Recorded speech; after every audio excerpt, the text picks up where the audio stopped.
Earth was denied a seat. So we took the whole council. Part 1. Elena Vasquez stood at the viewing window of the human diplomatic ship New Horizon, watching the massive station grow larger as they approached.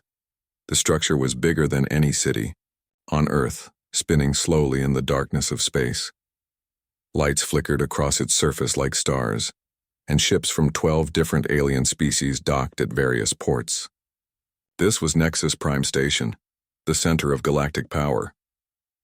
"First time seeing it never gets old," said Captain Rodriguez, joining Elena at the window.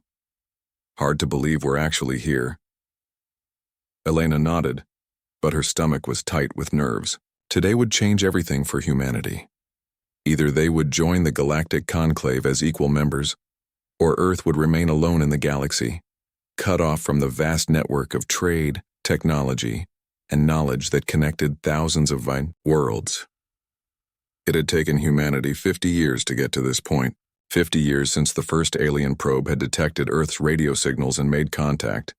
The message had been simple: if your species wishes to join the galactic community, prove you are worthy. No instructions, no guidance, just that single challenge. Earth had changed completely during those 50 years. Nations that had been enemies for centuries learned to work together. Scientists shared their discoveries freely. Engineers built ships that could travel between stars. Diplomats studied alien cultures with the dedication of monks studying holy texts, all for this moment. The docking process took 2 hours. Elena used the time to review her presentation one last time, though she could recite it in her sleep. Earth's achievements in science, art, medicine, and peacekeeping. Humanity's potential contributions to galactic civilization. Their respect for other species and commitment to cooperation. When the airlock finally opened, Elena and her team stepped into an environment unlike anything on Earth. The air tasted different, carrying scents of alien plants and the metallic tang of advanced technology. The corridor ahead was wide enough for a dozen humans to walk side by side, built to accommodate species much larger than humans.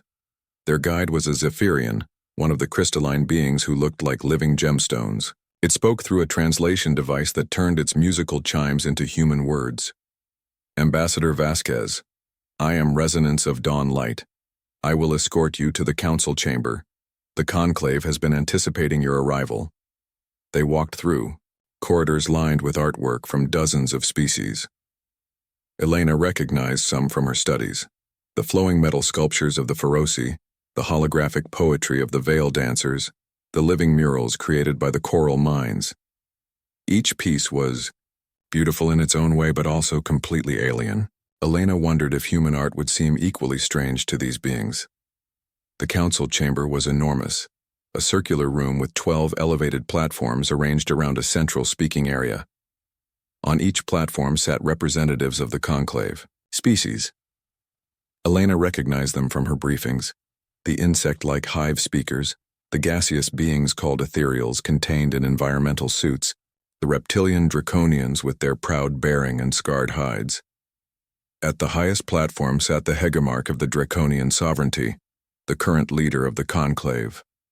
His scales were deep red with gold markings that indicated his rank. His eyes, ancient and intelligent, fixed on Elena as she entered. "Humans of Earth," the hegemarch's voice was deep and commanding. "You have requested membership in the Galactic Conclave. This is not given lightly. Many species have made this request. Few have been accepted." Elena walked to the center of the chamber, her team following. She activated the holographic projector they had brought, filling the air above them with images of Earth. "Honored members of the conclave," Elena began, her voice carrying clearly in the vast chamber. "Humanity comes before you not as supplicants, but as equals ready to contribute to galactic civilization." The presentation lasted an hour. Elena showed them Earth's cities, its art galleries and universities, its hospitals where alien visitors were treated with the same care as humans. She displayed humanity's technological achievements: clean energy systems, medical breakthroughs, and peaceful space exploration. She spoke of Earth's diversity, how hundreds of different cultures had learned to coexist and thrive together. The alien representatives listened in silence. Some took notes on devices Elena couldn't identify. Others simply watched with expressions she couldn't read. When Elena finished, the chamber fell quiet except for the soft hum of life support systems. The Hegemarch was the first to speak. Your presentation is adequate. However, the Conclave has concerns about humanity's suitability for membership. What concerns? Elena asked, keeping her voice steady. A new voice spoke up from one of the other platforms. It belonged to an ethereal, its words emerging from speakers on its containment suit. Your species has a history of violence, wars that lasted decades, weapons capable of destroying your entire planet. This suggests a lack of wisdom. Elena had expected this. We don't deny our past conflicts, but we learned from them. Earth has been at peace for 30 years. We've turned our weapons into tools for exploration and construction. 30 years is nothing, rumbled a hive speaker, its mandibles clicking as it spoke. Our species measure stability in millennia, not decades. How do we know you won't return to your violent ways? Because we've grown beyond them, Elena replied. We've seen what cooperation can achieve. We've built a world where— You've built one world, interrupted the Hegemarch. The Conclave governs thousands of worlds, hundreds of species. The responsibility is beyond your comprehension. Elena felt her team's tension, but she pressed on. Then give us the chance to prove ourselves. Let us start small. A provisional membership or an observer status. Let us show you what humans can contribute. The aliens exchanged looks and spoke in their own languages through private channels. Elena caught fragments through her translator. Too young, unpredictable, dangerous potential. Finally, the Hegemarch raised his hand for silence. The Conclave has reached a decision. Humanity's petition for membership is denied. Elena felt the words hit her like a physical blow.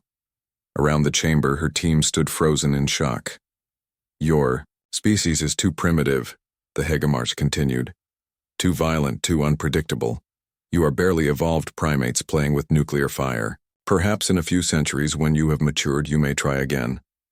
But our achievements, Elena started to protest, are impressive for such a young species, admitted one of the coral minds, its voice like water flowing over stones. But impressive is not sufficient. The Conclave cannot risk the stability we have built over millennia for the sake of one ambitious species. Elena looked around the chamber at the 12 species that ruled the galaxy. Their faces, when she could read them at all, showed no hatred or malice, just cold dismissal, as if humanity were children asking to join an adult conversation. Is there nothing we can do to change your minds? Elena asked. Return to your world, the Hegemarch said. Grow, learn patience, learn wisdom. In time, perhaps you will be ready to join civilized society. The escort back to their ship passed in a blur. Elena's team walked in stunned silence, their dreams of galactic membership crushed in a single afternoon. As they boarded the New Horizon, Elena caught a glimpse of the council chamber through a viewport. The aliens had already moved on to other business, as if humanity had never existed. Captain Rodriguez found Elena in her quarters hours later, staring out at the stars.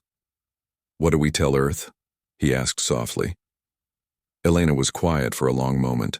When she spoke, her voice was different, harder. We tell them the truth. We tell them that we were judged as children playing with fire. She turned from the window, and Rodriguez saw something new in her eyes. Not despair, but something far more dangerous. And then we show them what happens when children grow up. As the New Horizon jumped to hyperspace, carrying Earth's rejected delegation home, none of them noticed the small smile on Elena's face. The Conclave had made their decision. Now humanity would make theirs. Earth was denied a seat. So we took the whole council. Part 2. 3 years had passed since Elena Vasquez returned to Earth with news of humanity's rejection. The world had changed in ways no one expected. Instead of despair, the Conclave's insult had sparked something Elena recognized from human history. The dangerous creativity that emerged when humans were told they couldn't do something. Dr. James Chen stood in his laboratory beneath the Swiss mountains, watching the final test of his quantum manipulation drive. The device was small, No bigger than a briefcase, but it represented a breakthrough that would make human ships faster than anything in conclave space.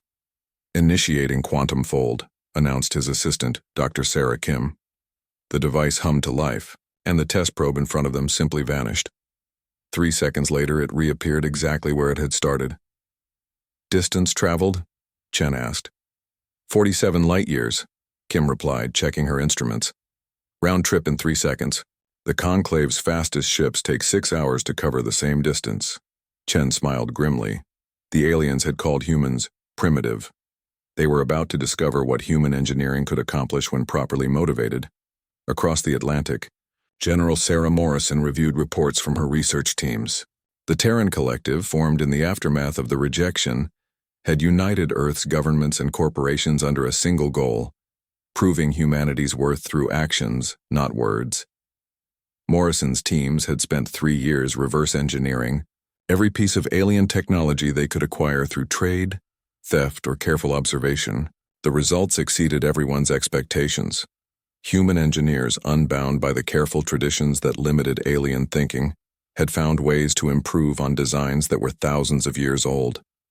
The adaptive armor systems are ready for field testing, reported Colonel Hayes, her chief of staff.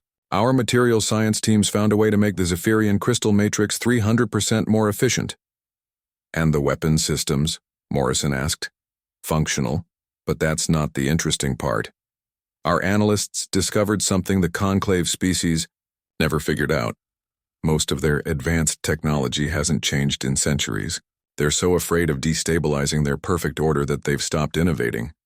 Morrison nodded. She'd suspected as much. The conclave species had achieved stability by eliminating the chaos that drove innovation.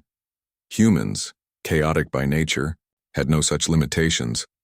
In orbit around Earth, Ambassador Elena Vasquez boarded the prototype ship Defiance. The vessel looked nothing like human ships from just 3 years ago. Sleek and deadly, it incorporated the best of human engineering, with improvements on alien technology. More importantly, it was completely unpredictable by conclave standards. "Ma'am," said Captain Torres, the ship's commander, "we're receiving clearance for Operation First Step." Elena settled into the observer's chair on the bridge.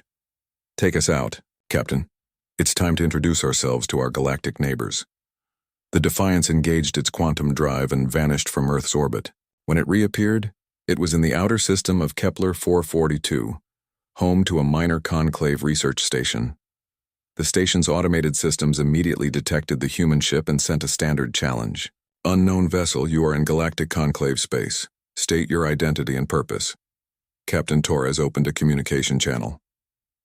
"This is Captain Maria Torres of the Terran ship Defiance. We're here to offer assistance." There was a long pause before the reply came. "Assistance?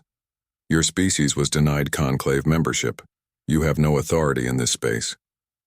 "We're not claiming authority," Elena said, taking over the communication. "We're offering help.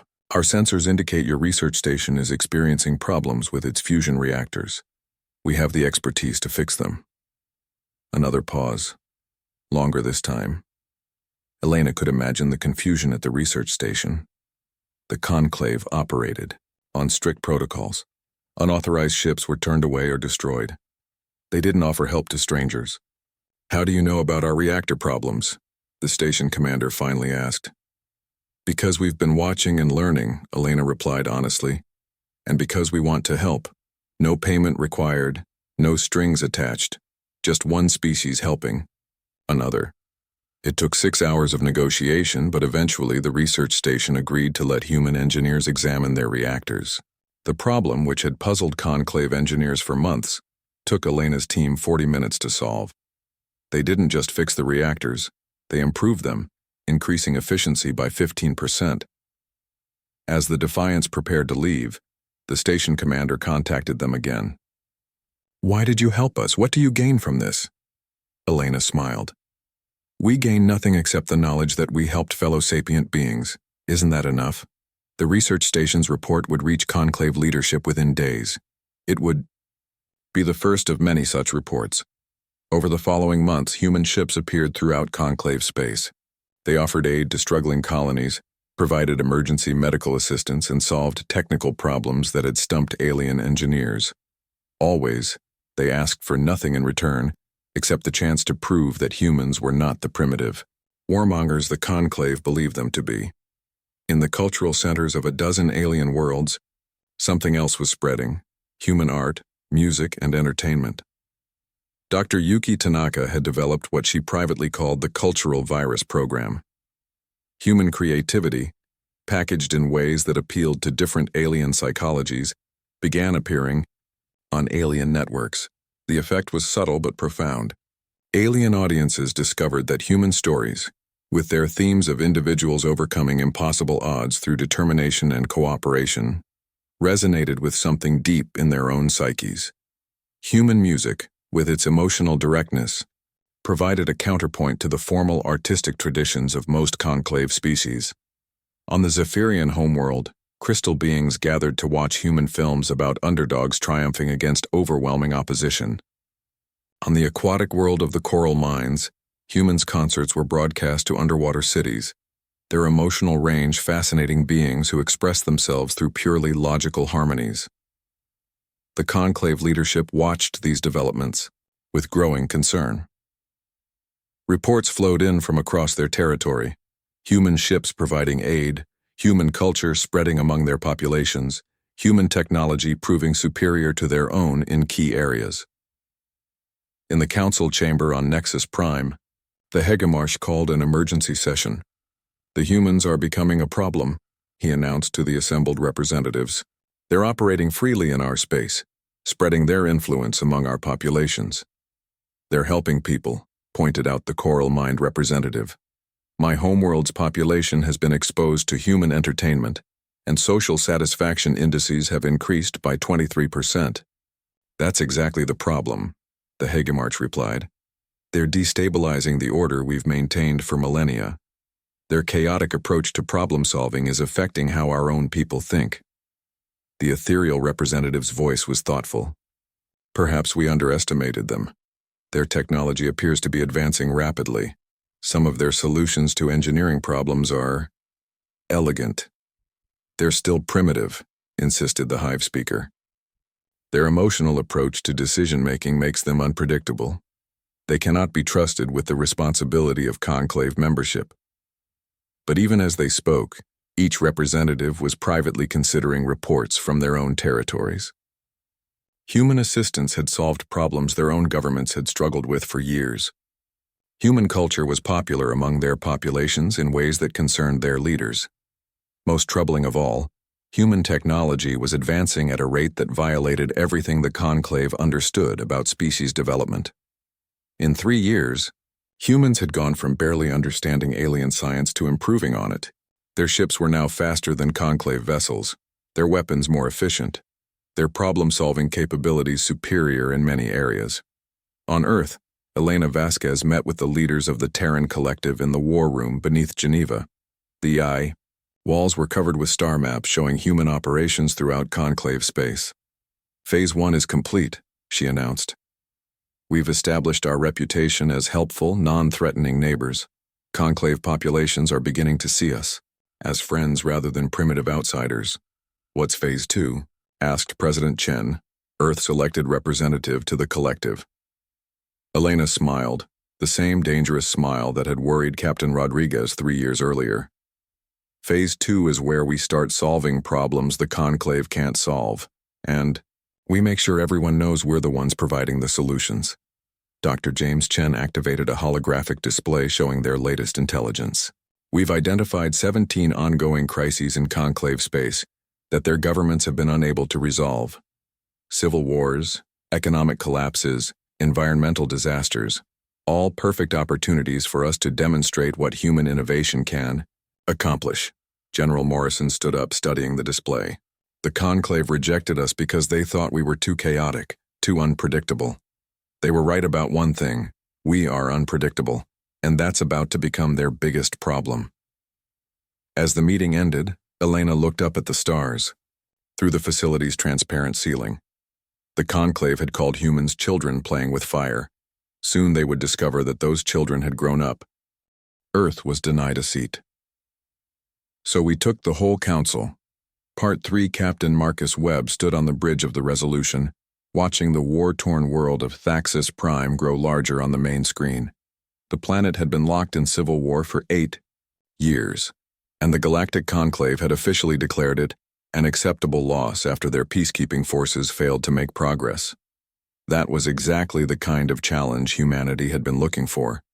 "Sir," reported Lieutenant Commander Park, "we're receiving communications from both factions. They're demanding we leave immediately." Webb smiled. "Put me through to both of them simultaneously." The main screen split, showing 2 very different, alien faces. On the left was General Korvax of the Northern Alliance, a reptilian saurian with battle scars covering his scaled face. On the right was Matriarch Zelina of the Southern Coalition, a furred mammalian being whose species valued honor above all else. "Unknown ship," General Korvax snarled. "You will withdraw from Thaxis Prime immediately or face the consequences." "This world is under Coalition protection," Matriarch Zelina added coldly. "We do not recognize any authority here except our own." Webb kept his voice calm and friendly. "I'm Captain Marcus Webb of the Terran Diplomatic Corps. We're not here to take sides in your conflict. We're here to offer a solution that benefits everyone."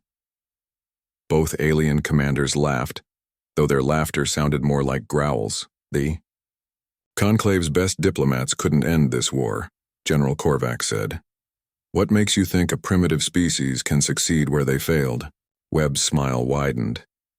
"Because we're not trying to impose someone else's solution. We're here to help you find your own." What followed was 3 weeks of the most intense diplomacy in human history. Webb and his team didn't try to force peace through superior firepower or political pressure. Instead, they did something the Conclave had never attempted. They listened. They discovered that the war had started over mining rights to rare crystals, but had escalated when both sides felt their honor had been insulted.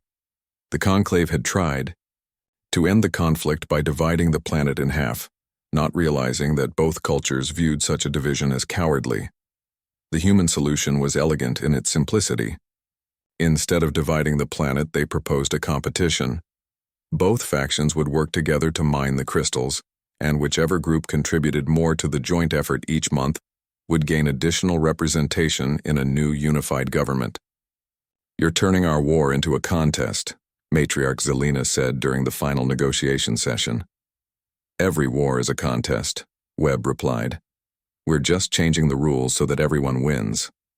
The Thaxis Accords were signed 6 weeks after the Resolution's arrival. Within months, the planet had not only ended its civil war but had become one of the most productive crystal mining operations in Conclave space.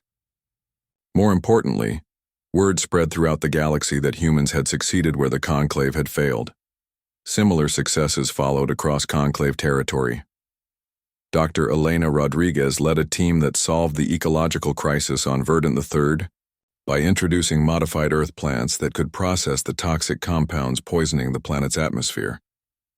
Commander Zhang Wei negotiated a trade dispute between the Ethereals and the Hive Speakers that had paralyzed commerce in the Spiral Arm for 2 years. Each success was carefully documented and shared across the galactic communication networks. Humans made sure that every species in Conclave space knew who had solved problems their own government couldn't handle. The cultural campaign was equally successful. Dr. Yuki Tanaka's team had refined their approach, creating entertainment and artistic content specifically designed to appeal to different alien psychologies. Human stories about cooperation, individual achievement, and overcoming adversity resonated with populations that had been fed a steady diet of formal, tradition-bound culture for centuries. On the Zephyrian homeworld, young crystal beings formed music groups inspired by human rock and jazz. Their elders were horrified by the chaotic nature of the music, but couldn't deny its popularity. On the aquatic world of the coral mines, human philosophy books were being adapted into their flowing literary form, introducing concepts about individual choice and responsibility that had been dormant in their collective consciousness for millennia. Most significantly, human scientific journals were being translated into dozens of alien languages. Human researchers, unbound by the rigid methodologies that had limited conclave science for centuries, were making breakthrough discoveries at a rate that astounded alien scientists. Dr. Sarah Kim's work on quantum mechanics had led to new theories about faster-than-light travel that made conclave physicists reconsider principles they'd held for thousands of years. Human medical researchers had developed treatments for diseases that alien doctors had considered incurable. Human engineers were designing more efficient versions of technology that the conclave had considered perfected. In the council chamber on Nexus Prime, the atmosphere had grown tense. The Hegemarch paced in front of the assembled representatives, his red scales darker than usual with agitation. "The human problem is getting worse," he announced. "They're operating freely throughout our territory, solving problems we cannot, spreading their chaotic influence among our populations. Perhaps," suggested the Coral Mind representative carefully, "we should reconsider their membership application." The Hegemarch's head snapped toward the aquatic being. "Absolutely not. Granting them membership now would validate their disregard for proper channels. It would show weakness." "With respect, Hegemarch," the ethereal representative said, continuing, "to exclude them while they demonstrate superior capabilities also shows weakness." The hive speaker's mandibles clicked nervously. "My colonies have been requesting human assistance with infrastructure problems. The solutions they provide are more efficient than our traditional methods. Their efficiency comes from their refusal to follow established protocols," the Hegemarch replied. "They are dangerous precisely because they are unpredictable." "But effective," added the Zephyrian representative.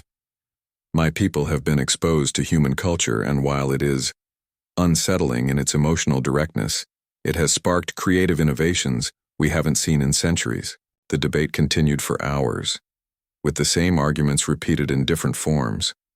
Some representatives wanted to find a way to work with the humans. Others, led by the Hegemarch, insisted that humanity's chaotic nature made them unsuitable for civilized governance. What none of them realized was that humanity had been monitoring their communications for months. Dr. Chen's quantum technology had made it possible to intercept and decode conclave transmissions without detection. The humans knew exactly how divided the council was becoming. On Earth, Elena Vasquez met with the Terran collective leadership in their underground facility.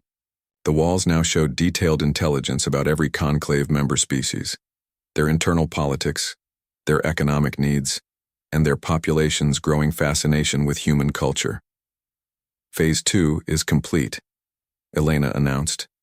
"We've established ourselves as problem solvers and innovators. Several conclave species are now dependent on our assistance, whether they admit it or not." General Morrison studied the intelligence reports. "The draconian sovereignty is trying to organize a military response to our presence in their territory. The Hegemarch is pushing for a formal warning that we withdraw from conclave space." "Let them try," Dr. Chen said confidently. "Our ships are faster than theirs. Our technology is more advanced, and most importantly, we have something they don't: popular support among their own populations." Elena stood up, walking to the star map that dominated one wall of the room. "Phase 3 begins now. We stop being helpful outsiders and start being indispensable partners." "What does that mean?" asked President Chen. "It means we start solving problems so big, so critical, that the conclave species can't afford to oppose us anymore." Elena pointed to several star systems marked in red on the map.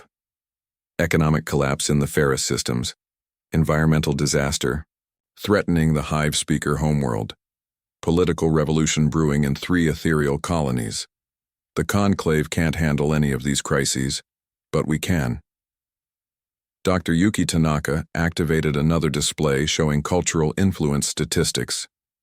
"Our soft power campaign is working better than we hoped. Human entertainment, philosophy, and scientific theory are reshaping how entire populations think about cooperation, innovation, and individual achievement." "The conclave leadership is starting to panic," General Morrison added. "Their own people are beginning to question why they're following governments that can't solve problems humans can fix in weeks." Elena smiled, the same expression that had appeared on her face during the journey home from humanity's rejection 3 years earlier. The Hegemarch called us primitive children playing with fire. He was wrong about one thing. We're not children anymore, and we've learned to use fire to forge the tools that will reshape the galaxy. As the meeting ended, Elena looked up at the star map showing human operations throughout conclave space. Red markers indicated successful interventions. Blue markers showed ongoing cultural influence operations, and green markers represented species that had requested direct cooperation with human representatives. The colors were spreading across the galaxy like wildfire, and the conclave was running out of ways to contain them. The chess game where Earth was denied a seat. So we took the whole council, Part 4 Admiral Elena Vasquez, daughter of the diplomat, who had first been rejected by the conclave, stood on the bridge of the massive humanitarian fleet approaching the dying world of Zephyria Prime.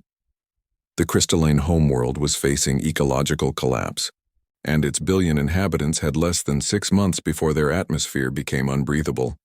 The Galactic Conclave had officially declared the situation an unfortunate but acceptable loss, claiming that the resources required to save the planet would destabilize the galactic economy.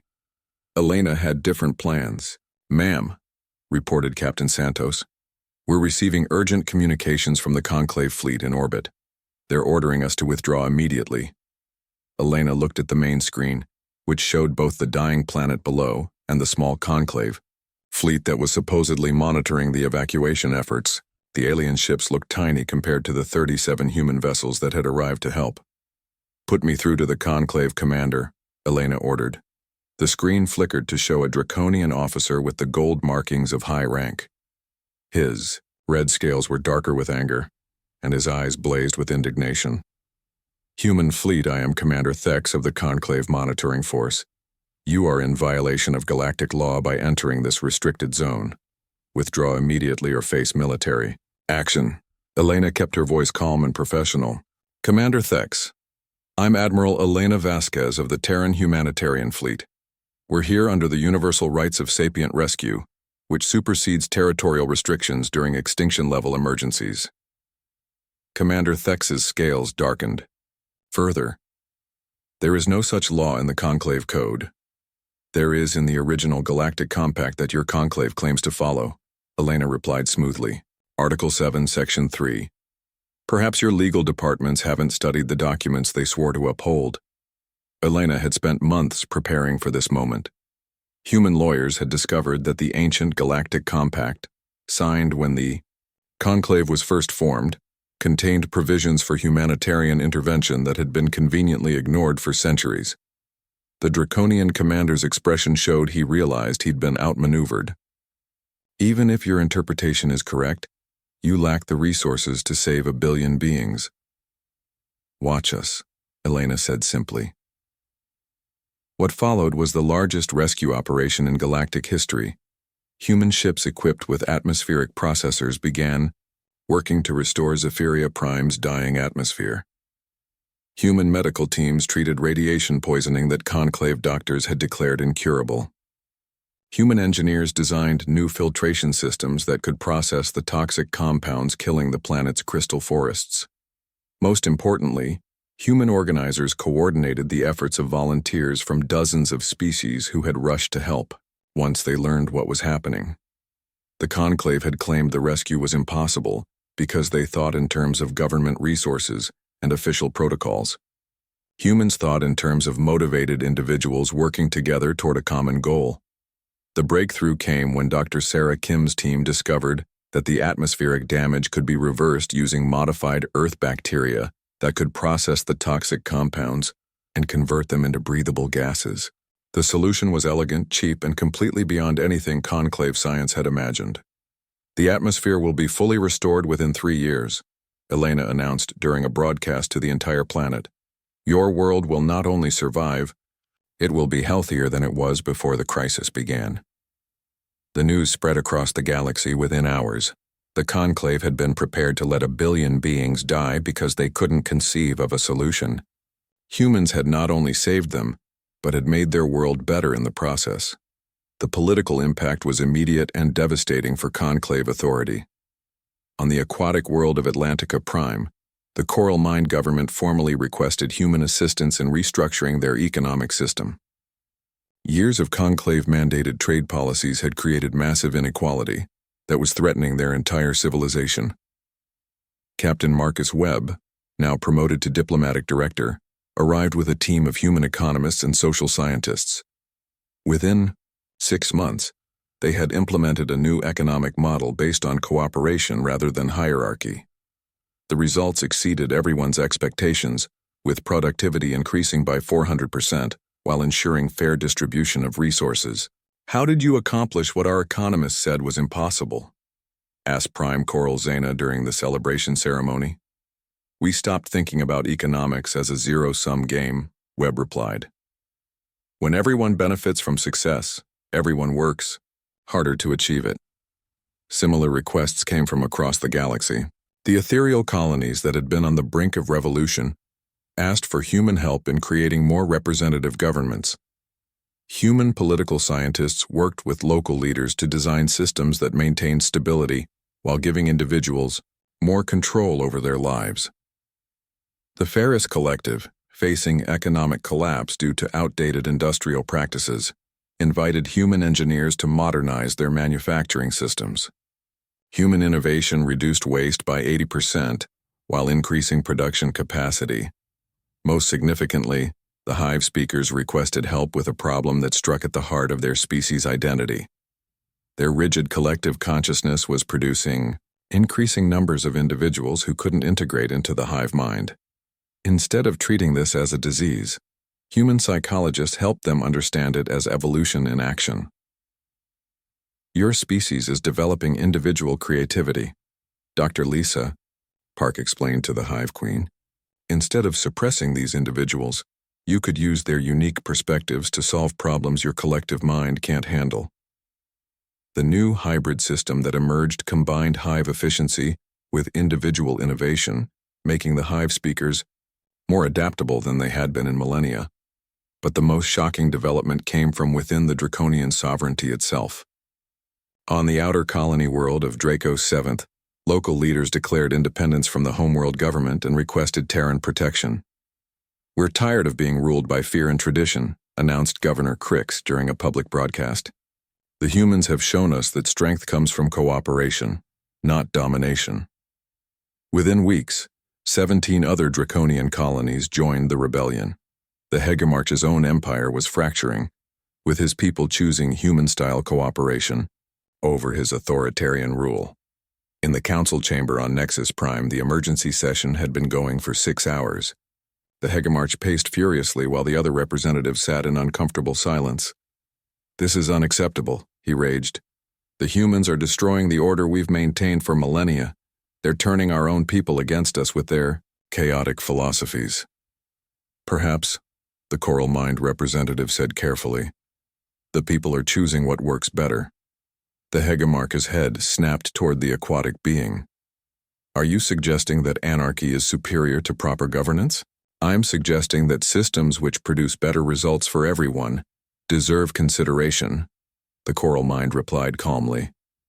"My world has prospered more in the past year under human guidance than in the previous century under conclave policies. As has mine," added the ethereal representative. "Our colonies are no longer rebelling because their grievances have been addressed. Human political systems have given our people both stability and freedom." The Hive speaker's mandibles clicked nervously. "The hybrid consciousness system the humans designed has increased our problem-solving capabilities by unprecedented amounts. Our people are more productive and more content than they have been in generations." "You've all been contaminated by human thinking," the Hegemarch snarled. "Their chaos is destroying the order that has kept the galaxy peaceful for millennia." "What? Peace?" the Zephyrian representative asked quietly. "We were prepared to let our homeworld die rather than risk destabilizing your precious order. The humans saved 1 billion lives because they valued those lives more than bureaucratic stability." The Hegemarch looked around the chamber and realized that he was alone. Every other species represented in the conclave had benefited from human assistance, and their representatives were no longer willing to follow his leadership. "Fine," he said coldly. If you want to negotiate with the humans, I call for a formal session. Let them come here and explain themselves to the full conclave. Actually, the ethereal representative said, perhaps we should go to them. The suggestion hung in the air like a bombshell. In the entire history of the conclave, they had never gone to a non-member species as supplicants. That is out of the question, the Hegemarch declared. Then we'll go without you, the Coral Mind representative said firmly. My people's survival and prosperity are more important than protocol. One by one, the other representatives agreed. They would request a meeting with human leadership, not to offer membership in the conclave, but to negotiate a new relationship as equals. On Earth, Elena Vasquez received the news with a mixture of satisfaction and sadness. Her mother had dreamed of joining the galactic community as partners. Instead, the galactic community was coming to Earth as the new center of interstellar cooperation. Phase 3 is complete, she announced to the Terran Collective.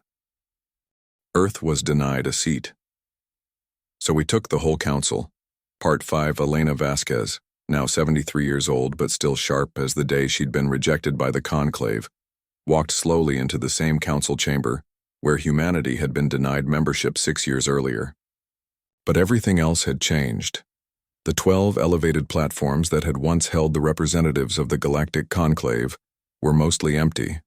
Only 6 species had maintained loyalty to the old system, and 3 of those were represented by new governments that had overthrown their previous leaders. The rest of the chamber was filled with representatives from 47 different species, all seated at the same level in a great circle. At the center of the chamber, where Elena had once stood as a supplicant, now sat a simple round table with 13 chairs, 12 for the species that wanted to negotiate a new galactic order, and 1 for humanity. The Hegemarch of the Draconian sovereignty was notably absent. His government had fallen 3 months earlier, when his own military refused to follow orders to attack human ships. The new Draconian Prime Minister, a younger female named Kira Thex, sat in one of the chairs with the others. Ambassador Vasquez, said the Coral Mind representative, still speaking for the aquatic beings but now with a very different tone than 6 years ago. Thank you for agreeing to meet with us. Elena took her seat at the table, looking around at the alien faces that had once dismissed humanity as primitive children. Prime Coral Zena, the honor is ours, though I have to say, this isn't quite how I imagined our second meeting would go. Gentle laughter rippled around the table, a sound that would have been impossible in the old formal chamber. We owe you an apology, said the ethereal representative, her voice carrying through the environmental suit's speakers with unusual warmth. We judged your species by our own limitations, not by your potential. You judged us by your fears, Elena replied kindly. You'd built a stable system and were terrified that our chaos would destroy it. I understand that fear, even if I disagree with it. The Zephyrian representative, her crystal form chiming softly, leaned forward. Your chaos, as you call it, saved our world and billions of our people. The conclave's stability would have let us die to preserve the status quo. Which brings us to why we're here, added the hive speaker, his mandibles clicking in the pattern Elena had learned indicated deep thought. The old conclave system is dead. Half our member species have requested Terran protection or guidance. The other half are restructuring their governments based on human political models. We need a new framework for galactic cooperation. Elena looked around the table at the 12 species represented there. Behind them, in the chamber's gallery, sat representatives from dozens of other species that had never been part of the conclave, but wanted to join whatever came next. What exactly are you proposing? Elena asked. Prime Minister Kira Thex spoke for the first time, her voice very different from the aggressive tone of her predecessor. We're proposing to dissolve the Galactic Conclave and create something new. A galactic federation based on the principles your species has demonstrated. Cooperation instead of hierarchy, innovation instead of tradition, inclusion instead of exclusion. And you want us to lead this federation? Elena asked. We want you to help us create it, corrected the ethereal representative. Leadership should rotate among member species, with decisions made by consensus rather than decree. No single species should have the power the conclave concentrated in a few hands. Elena was quiet for a long moment, looking at each representative in turn. These were the same species that had rejected humanity 6 years ago. Now they were asking humans to help them build a better system. There are conditions, Elena said finally. Name them, replied the coral mind immediately. First, membership is open to any sapient species that requests it, regardless of their technological level or political system. No one gets excluded because they're too primitive or too chaotic. Nods around the table. Second, the Federation's primary purpose is mutual aid and cooperation, not control. We help each other solve problems, share knowledge, and improve life for everyone. We don't impose uniform laws or demand conformity. More nods. Third, any species can leave the Federation at any time, no questions asked, and any species that tries to use the Federation to dominate others gets expelled immediately. Agreed, said the Zephyrian representative. What else? Elena smiled, and for a moment she looked like the young diplomat who had first approached this chamber with hope and dreams. That's it. Simple principles, applied consistently. Everything else we can figure out together. The negotiation that followed took 3 days, but it was unlike any diplomatic process in galactic history. Instead of formal protocols and rigid procedures, the representatives worked together like a problem-solving team. When disagreements arose, they were resolved through discussion and compromise rather than power struggles. The breakthrough came when Dr. Marcus Webb, now Director of Interspecies Relations, suggested treating the new Federation like a scientific collaboration rather than a government. Each species brings unique strengths, he explained to the assembly. The coral minds excel at long-term planning and resource management. The ethereals understand energy systems better than anyone. The Zephyrians have unmatched computational abilities. The hive speakers can coordinate massive projects with perfect efficiency. And humans? Asked Prime Minister Thex. Humans excel at innovation, adaptation, and seeing connections others miss. We're good at solving problems that seem impossible because we don't accept that they are impossible. The new system that emerged was elegant in its simplicity. The Galactic Federation would have no permanent capital, no single ruling body, and no supreme leader.